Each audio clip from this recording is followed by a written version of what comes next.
بسم اللہ الرحمن الرحیم اللہم صلی علی محمد وعلی آل محمد کما صلیت علی ابراہیم وعلی آل ابراہیم انک حمید مجید اللہم بارک علی محمد وعلی آل محمد کما بارکت علی ابراہیم وعلی آل ابراہیم انک حمید مجید۔ بسم اللہ الرحمن الرحیم۔ السلام علیکم ورحمۃ اللہ وبرکاتہ۔ ایک خدا پرست غلام کی دعا کی برکت۔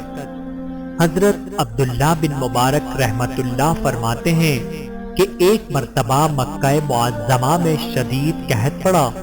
لوگ نماز استسقاء کے لیے میدان عرفات میں جمع ہوتے رہے، لیکن کسی طرح قحط کے آثار کم نہ ہوتے تھے۔ برابر ایک ہفتہ اسی طرح گزر گیا۔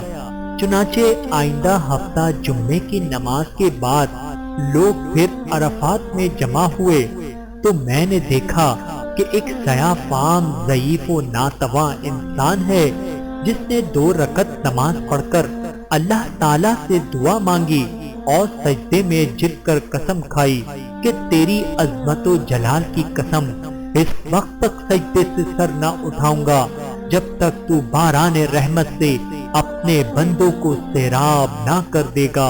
چنانچہ اس کی اس دعا کے میں نے دیکھا کہ آسمان پر سیاہ نمودار ہوا اور اس طرح برسا کہ گویا کسی نے مشک کے دائنے کھول دیے۔ بعد ازاں اس سیاہ فام بندہ خدا نے اپنے رب کی حمد و ثنا بیان کی اور چل دیا۔ میں بھی اس کے پیچھے ہو لیا کہ کیا دیکھوں کہ یہ شخص کہاں جاتا ہے۔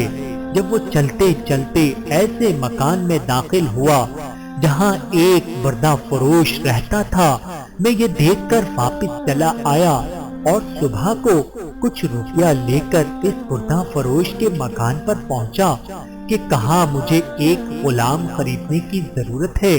میری اس درخواست پر اس سوداگر نے تقریباً 3 غلام مجھے دکھائے۔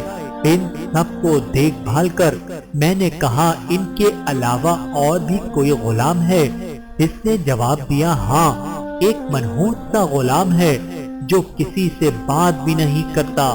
میں نے کہا اسے بھی دکھا دو، تو سوداگر نے کسی غلام کو لے آیا جس کو میں دیکھ چکا تھا۔ اس کی دعا سے اللہ نے باران رحمت کی تھی۔ میں نے اس سوداگر سے دریافت کیا کہ تم اس کی کس قیمت پر خریدا ہے؟ سوداگر کہنے لگا کہ خریدا تو ہے میں نے 20 اشرفیوں کا، مگر آپ کو صرف 10 ہی اشرفی کا دے دوں گا۔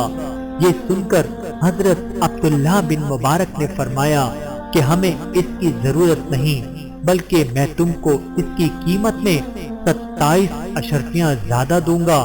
بس اس کا سودا کر کے میں غلام کو ہمراہ لے کر چلا آیا تو وہ غلام کہنے لگا اے میرے آقا، آپ نے آخر مجھے کیوں خریدا ہے؟ میں تو کسی بھی خدمت کے قابل نہیں ہوں۔ میں نے عرض کیا میں نے تم کو اس لیے خریدا کہ میں تمہارا خادم بنوں اور تم میرے مالک بنو۔ میری اس بات پر غلام نے دریافت کیا آپ ایسا کیوں کہہ رہے ہیں؟ اس پر میں نے عرض کیا کہ کل میں نے تمہاری کرامت دیکھ کر چکا ہوں۔ اللہ نے تمہاری دعا قبول فرمائی اور اپنی رحمت کی بارش کر دی۔ جس کے لیے مخلوق پریشان تھی، اس نے دریافت کیا کیا واقعی آپ نے ایسا دیکھا ہے؟ میں نے کہا ہاں۔ اس کے بعد اس نے دریافت کیا کہ کیا آپ مجھے آزاد کرتے ہیں؟ میں نے کہا کہ تو اللہ کے واسطے آزاد ہے۔ اس کے بعد میں نے سنا ہاتف غیبی سے آواز آئی کہ ابن مبارک تجھے بشارت ہو، اللہ تعالیٰ نے تیری مغفرت فرما دی۔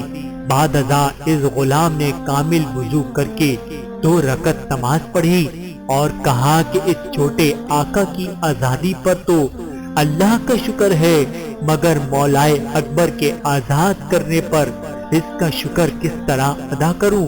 اس کے بعد دوبارہ وضو کر کے اس نے 2 رکعت نماز ادا کی اور دونوں ہاتھ آسمان کی طرف اٹھا کر دعا مانگی کہ الہی تجھے معلوم ہے کہ میں نے 30 سال تک تیری عبادت کی اور میرے تیرے درمیان عہد تھا کہ تو میرا پردہ فاش نہ کرے گا، مگر اب جب کہ یہ راز کھل گیا تو تو میری روح قبض کر کے اپنے پاس بلا لے۔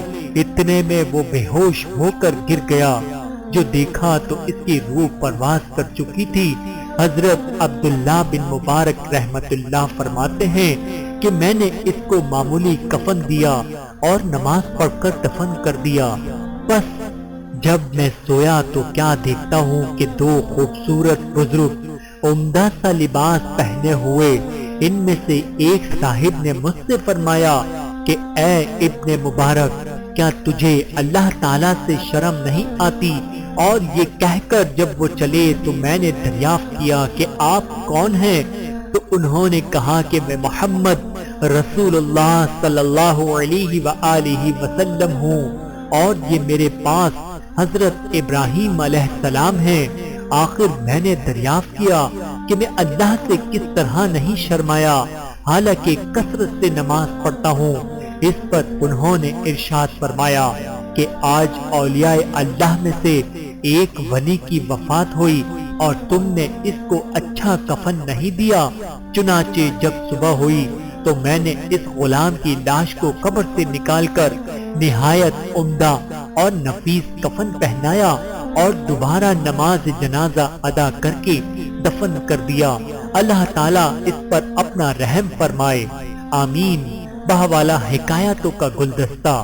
میرے محترم عزیزو، اس واقعے سے ہمیں سبق ملتا ہے کہ سچ ہے اللہ تعالیٰ اپنے مطیع اور فرما بردار کی خود عزت بڑھا دیتا ہے۔ جو اپنے آپ کو اللہ کے لیے فنا کر دیتا ہے، اللہ تعالیٰ دنیا کو خود اس کے آگے جھکا دیتے ہیں۔ دعا ہے کہ اللہ تعالیٰ ہم سب کو بھی نیک بننے کی توفیق عطا فرمائے، آمین ثم آمین یا رب العالمین۔